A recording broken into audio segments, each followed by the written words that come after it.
तो अतीक के बारे में जब लोग बात कर रहे हैं और खासकर से सियासी दल बात कर रहे हैं, उसमें उसका अतीत क्यों भूल जा रहे हैं।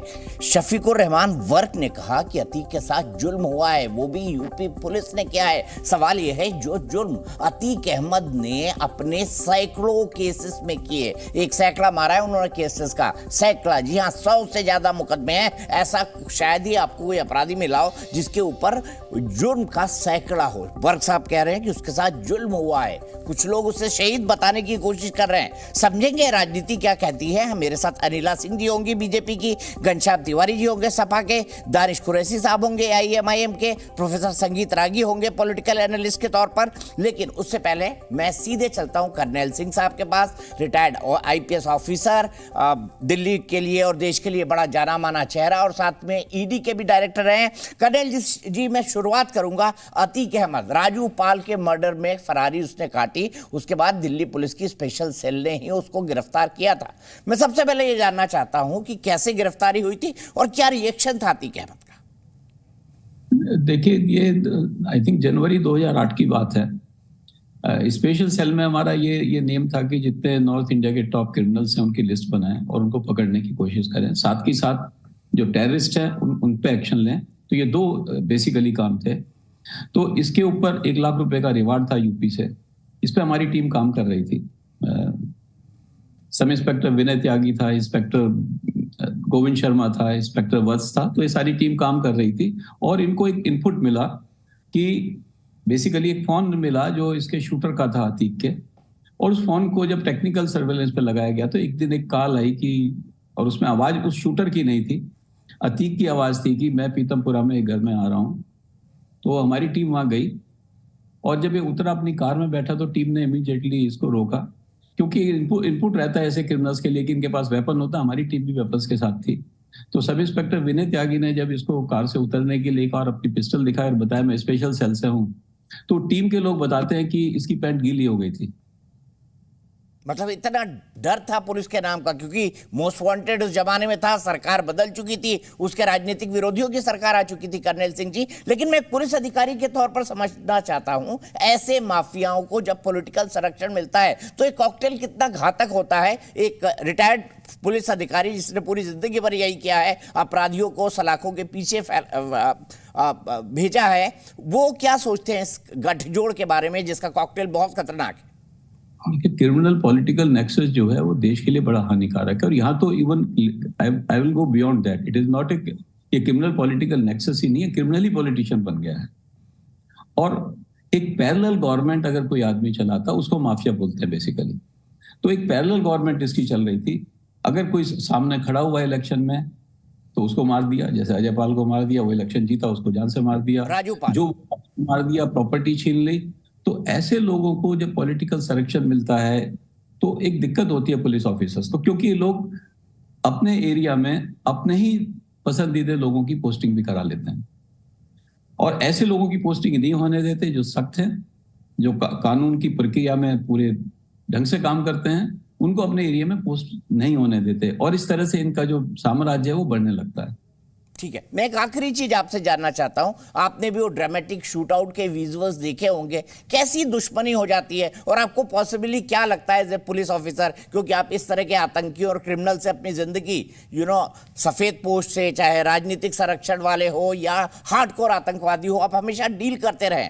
इसकी जो हत्या हुई थी इसके पीछे आपको क्या क्या पॉसिबल थ्योरीज दिखती है एज एन इन्वेस्टिगेटिंग ऑफिसर जिसने हमेशा लीड किया हो ऐसी इन्वेस्टिगेशंस को। देखिए, होता क्या है कि जब ये माफिया बनते हैं तो बहुत से लोगों को तंग करते हैं और इन लोगों को जब तंग करते हैं इनके मन में एक वो होती है कि कैसे इनसे बदला लें।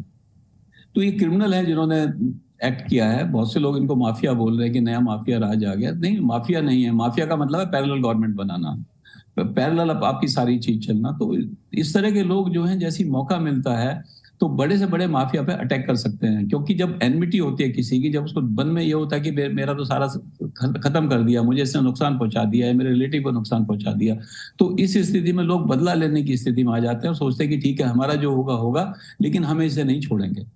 और बड़ी प्लानिंग से उन्होंने काम किया। जो टीवी पे देखने में नजर आया कि मीडिया के आदमी बन के गए, बिल्कुल पास तक पहुंच गए, क्योंकि किसी को शक नहीं हुआ और कोई रेस्पॉन्स टाइम नहीं मिला किसी को, रिएक्शन टाइम नहीं मिला किसी को। तो इन क्रिमिनल्स ने जो अटैक किया है वो सोच समझ के किया है इनके ऊपर। ठीक है, आपने कहा कि रिस्पांस टाइम नहीं मिला। जनरली अगर इस तरह का कोई शूट आउट हो तो हमने देखा 20 सेकंड से कम में या 1 मिनट से कम में जीप से उतरना, और जब तक वो गिरफ्तार नहीं हो गया या उन्होंने सरेंडर नहीं कर दिया, अगर ये शब्द उपयोग करूं तो वाकई ऐसे में जो मंझा से मंझा पुलिस ऑफिसर हो जो सिर्फ इस तरह के इनकाउंटर्स करता हो या इस तरह के स्पेशल ऑपरेशन के लिए ट्रेंड हो, उसका minimum response time कर्नैल Singh ji कितना होता है? देखिए, यहाँ पर रिएक्शन टाइम में कई चीजें हैं। एक तो सरप्राइज था, सेकेंडली वहां पर लोग मौजूद थे, मीडिया के लोग भी मौजूद थे। अगर आप फायरिंग करते हैं तो उसका क्या नुकसान हो सकता है, कोलेटरल डैमेज भी हो सकता है। और पुलिस वालों ने, मुझे लगता है, मेरे हिसाब से, बाकी तो इंक्वायरी होगी, कि बड़ी समझदारी से काम किया और उनको जिंदा पकड़ लिया। क्योंकि जिंदा पकड़ लिया तो पता भी लगेगा कि किस तरह से उन्होंने क्या किया, क्या उनकी प्लानिंग थी, कौन लोग हैं वो। अगर सपोज कर लो उनका शूट आउट उनका भी हो जाता तो कुछ भी नहीं पता लगता। तो पुलिस की, मैं कहूंगा, बड़ी मुस्तैदी से काम किया है उन्होंने, और कम रिएक्शन टाइम था, लेकिन फिर भी उन्होंने अपनी ब्रेवरी दिखाई और उनको कॉली भर के इनको पकड़ा है, शूटर्स को। आपने कहा कि अतीक अहमद की पतलून गीली हो गई जब वो एक सिटिंग मेंबर ऑफ पार्लियामेंट था। वो उस वक्त मेंबर ऑफ पार्लियामेंट था इलाहाबाद के बगल की कॉन्स्टिट्यूएंसी फूलपुर से, जहां से कभी भारत के प्रथम प्रधानमंत्री नेहरू जी चुनाव जीता करते थे। मैं आपसे जानना चाहता हूं, ऐसे जो बड़े बड़े माफिया होते हैं उनके दिल में क्या बहुत डर होता है, बहुत इनसिक्योरिटी होती है?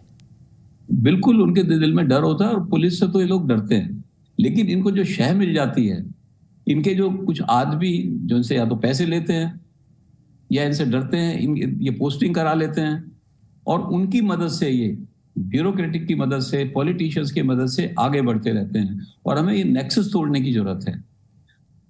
और इनकी एक और इम्पोर्टेंट चीज है, इनकी जो प्रॉपर्टीज, जिन्होंने संपत्ति इकट्ठे करते हैं, वो अभी तो उत्तर प्रदेश में मको का जो है, Maharashtra control organise crime act, इन्होंने अडॉप्ट कर लिया है। इसकी प्रॉपर्टी उसमें भी अटैच हो सकती है। और एनफोर्समेंट डायरेक्टरेट भी इन्वेस्टिगेशन कर रहा है अतीक के ऊपर, और एनफोर्समेंट डायरेक्टरेट भी पीएमएलए में, prevention of money laundering act में, ये प्रॉपर्टी अटैच कर सकता है। इनकी प्रॉपर्टी अटैच करने की बहुत ज्यादा जरूरत है, ताकि ये जो प्रोसीड्स ऑफ क्राइम है उसका इस्तेमाल ना कर पाए।